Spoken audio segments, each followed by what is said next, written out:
Okay, welcome back to the channel. So today we're going to be looking at another aspect of advanced driving. Now I have been told that in some of these videos I've been looking a bit serious. Well, safety is quite serious, but in my view, one of the other things about advanced driving is to make driving more fun.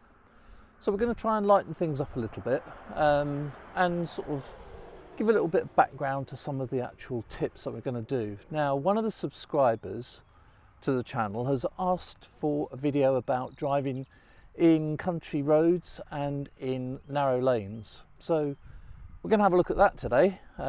We are in a countryside area. I do live in a village, one that's near to HS2, unfortunately. But we're going to go and have a look at some of the country roads around here and talk about some of the aspects of driving in country roads.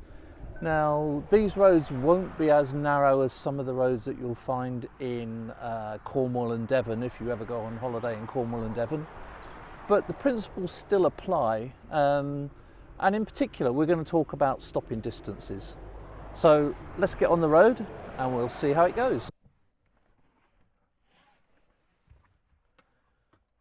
So the first thing that we're going to do when we get in the car, as per usual, is just set the scene. So today it's damp. The roads are wet. It's probably rained overnight, but the visibility is quite good, so we'll keep that into account. But because the road is wet, if you remember, we allow a longer braking distance for the grip of the tyres.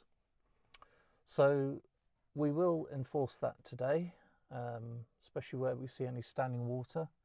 It has been very wet around the village for quite some time now. We have had flooding, so we'll keep an eye out for any standing water on the road and try and avoid it. Always remember that you never know in the standing water what might be underneath, and we do have some significant potholes around here, pretty much like any other part of the country.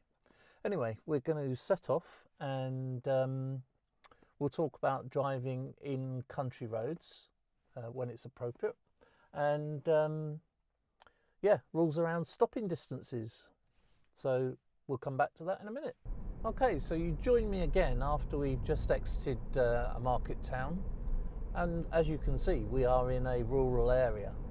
Now the road here is not too narrow, but I've just seen horse manure on the road there, so we might have to look out for horses as well.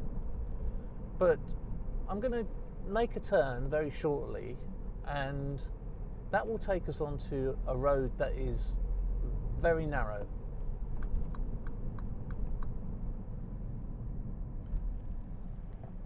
And I want to talk about driving in country roads, like we said, narrow roads. So the first thing to say is that the speed limit on these types of roads can be 60 miles an hour, national speed limit. Now obviously you wouldn't consider, if you were thinking about safety, you'd never consider driving at 60 miles an hour along these roads.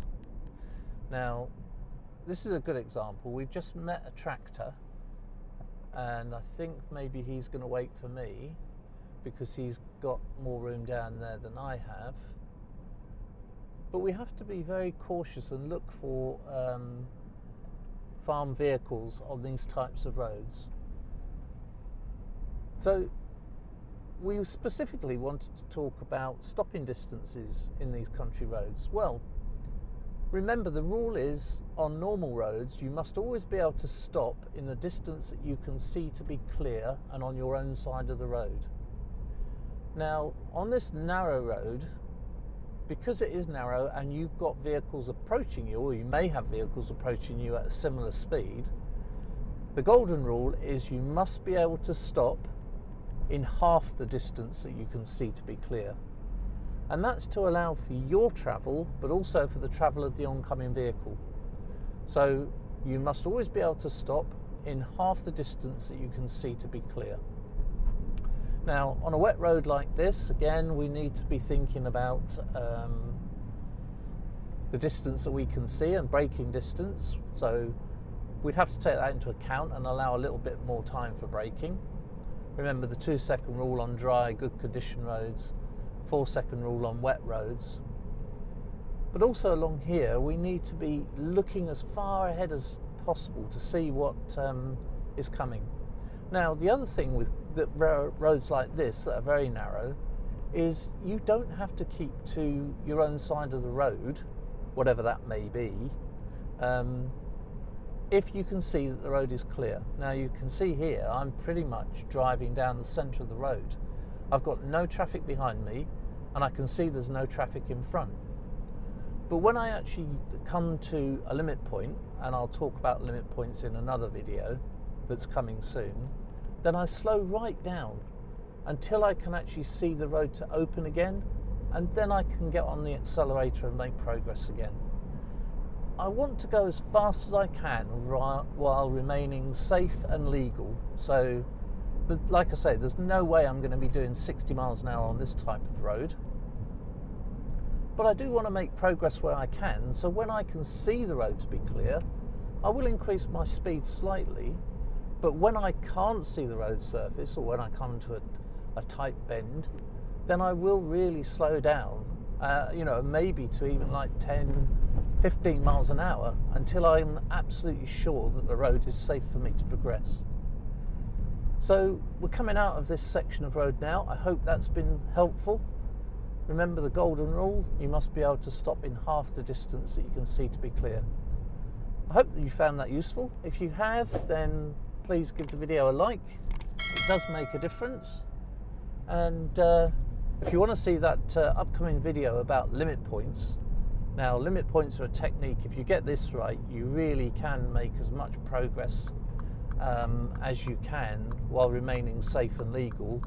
Then consider subscribing to the channel, because that's a video that will be coming along soon. And I'll see you then.